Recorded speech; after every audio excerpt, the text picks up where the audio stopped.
Top of the morning to ya. Cash flow or cash go? Without a budget, you're playing cash go. Cash come in, cash go. I don't know where it's going, but it's go. Go, go, go, go, go. My cash is coming in, and where does it go? Cash flow with a plan is called a budget. It is time to start budgeting. If you haven't done it, it's time to get started. I remember when we started budgeting, I was reading Dave Ramsey's,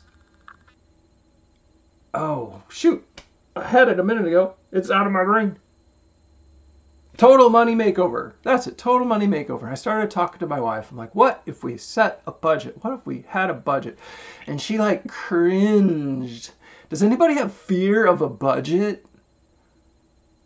That's a pretty common thing. But now that we've been doing it for a long time, I think we're close to 10 years of budgeting together as a couple, she loves it. I love it. Sometimes I don't like the looks of it, but I love it and what it does for us. Sometimes there's not enough, and sometimes there's plenty, but it gives us that freedom of knowing what we have, knowing that we have a cash flow plan and not a cash go plan.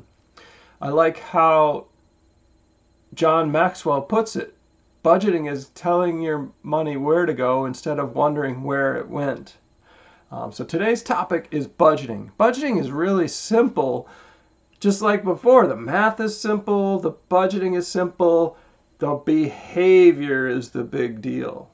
So once we start setting a budget, it gives us some freedom in, hey, I know I have this money set aside for playing, and I can use this. Instead of cash go plan, I've got money in the bank. I can play. If we play with this much money, you know what happens? Cash go, it's a mess. We don't have enough money for the things we really want, the things we really need. So there's two ways to budget. Today we're going to talk about the regular, most common way, kind of that fixed or regular type of income, that salary type of income. In another video, I'll talk a little bit about how to budget. Well, I'll probably cover it in this video towards the end.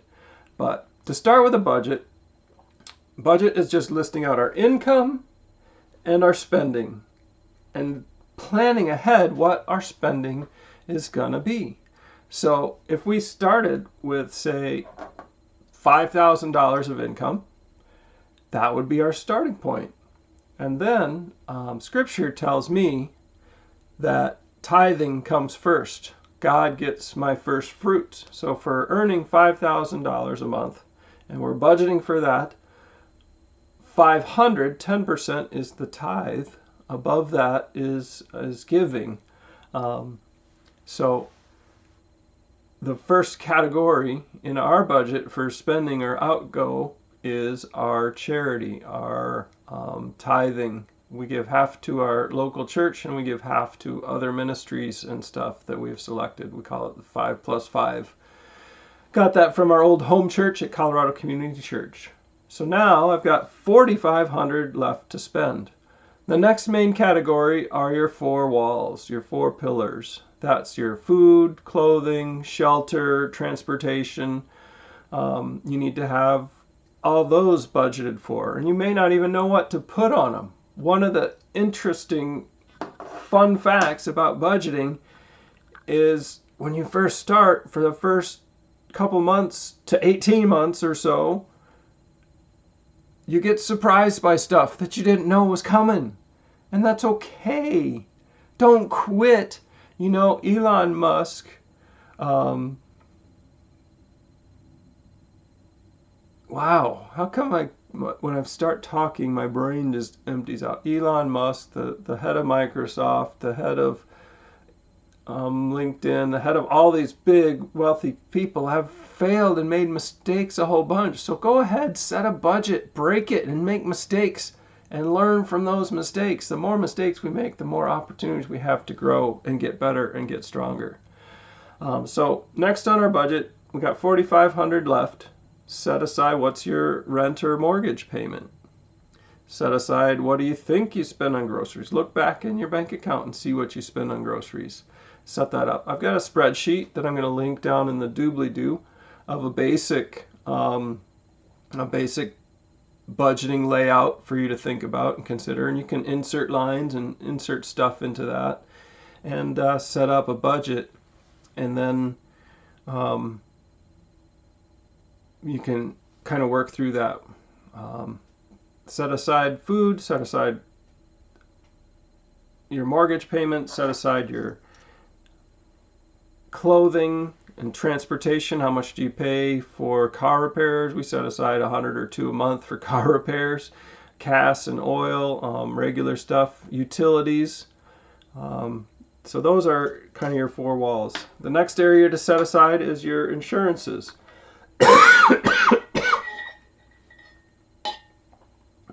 I'm coming off a bad cold.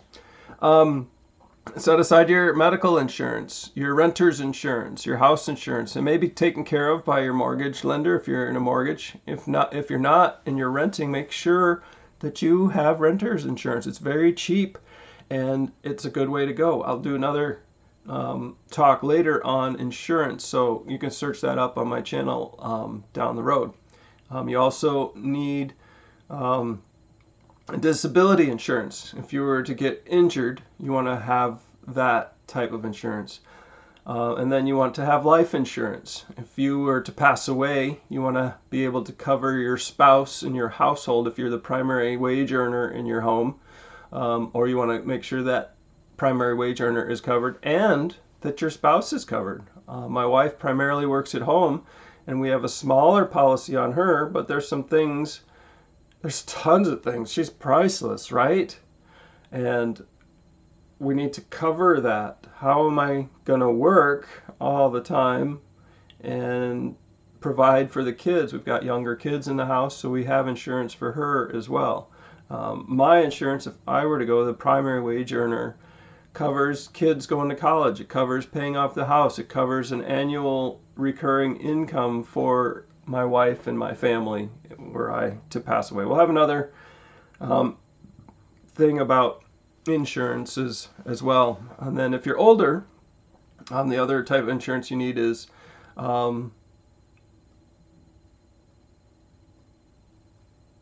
long-term care insurance for people. I think Dave recommends starting to get that at 60 because the prices are the best point, and I think he said 80% of people end up needing long-term care, and that long-term care insurance can protect your assets, protect your family going down the road. After that, go on and list out all of your personal expenses and your debts. We talked about the debt snowball. Here's the link. I gotta get this straight. There's a link up here to the debt snowball, how to use the debt snowball to wipe out your debt and move through the 7 baby steps of financial peace. Once you have everything listed out, we talked about charity and giving 10% there. I like to take a chunk of money and put it down at the bottom of my budget, and I kind of fill it in sort of early, and maybe that's $100, maybe it's $50, and it's just play money. It's just, here's your reward for doing this effort to tell your money where to go, to set a budget and set it up. So this is play money. You can do whatever you want with it, and then fill in all the other chunks of where you're at. Once you fill all that in, and subtract each one from that income, that 5,000 minus 500 for our tithing, minus 800 for our rent payment, or 1,200 or 1,500 for our house payment, whatever it is. Subtract up the utilities, list all those things out. The spreadsheet I'll give you has a total right up at the top that says how much is left and how much do you have left to be able to budget. And the next step is to follow that budget. We use a tool called You Need a Budget. I'll put a link down in the doobly-doo. It's a little bit expensive, $100 a year, but it makes all the difference. It helps me set this budget, get this budget going, and then it connects to all my bank accounts and brings in the transactions. And it tries to guess, was that a utility bill? Was that a gas bill? Was that a grocery bill? And then I can set the right category and it'll subtract it out of my budget. So I can look on my phone, my wife can look on her phone, and we can see, oh, how much money do we have left for birthday gifts? How much money do we have for kids play? We have kids play accounts for each of the kids. How much have we saved for college this week or this month for our kids? And it's all there, and it's all live as we go, as long as we keep up with classifying all the transactions to put them in there. As a starter, the spreadsheet I have, you will have columns for each week of the month. At the end of the week, gather your receipts, gather your spending, check your bank account, and you can fill in, okay, we spent $25 on groceries, we spent $200 on our car insurance, we spent, and you list all that out. And then it comes down to the bottom, and you can see how much you have left in each category through the month. So that spreadsheet's going to be really cool, really helpful for you in transforming your cash go plan into a cash flow plan, setting up a budget, telling your money where to go and when to go and how to go there. And then as you go through it, you'll run into something. You'll be like, okay, we've got $50 left for food.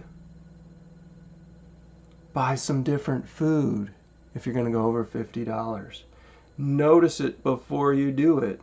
Notice it and say, oh, well, maybe I can take some of this out of my play money and put it in this food because I really like this food and it's kind of like play.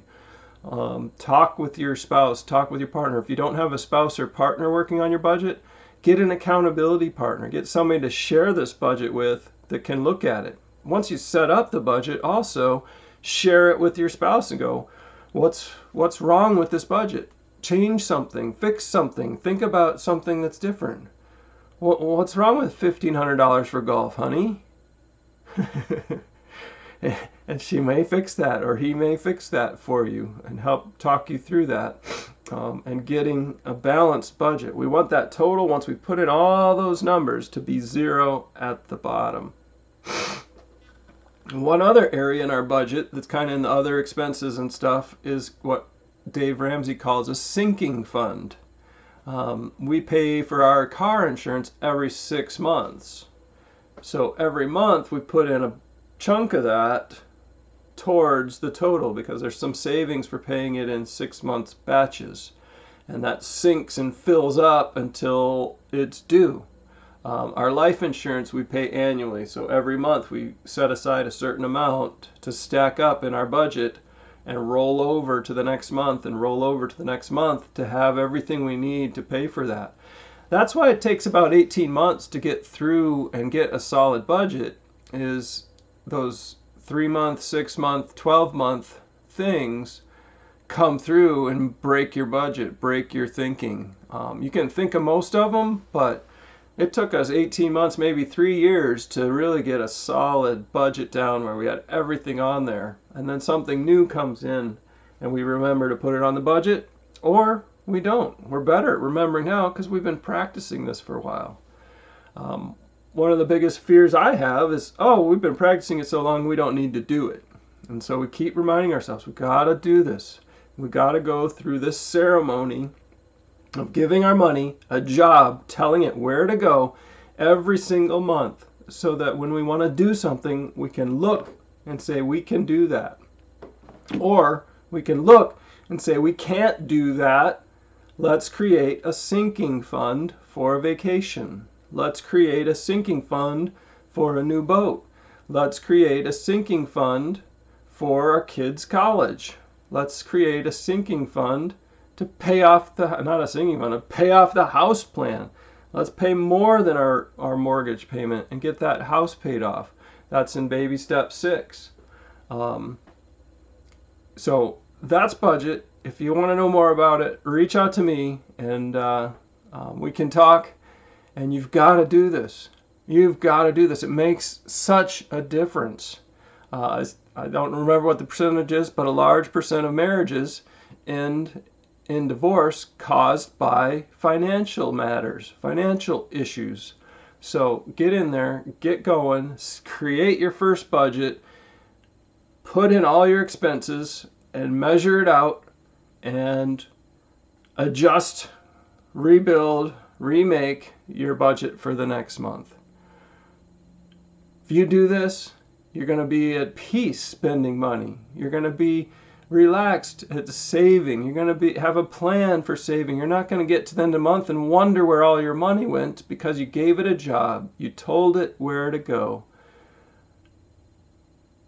And when you do that, you'll be blessed. My wish for you this week, this day, is you be blessed.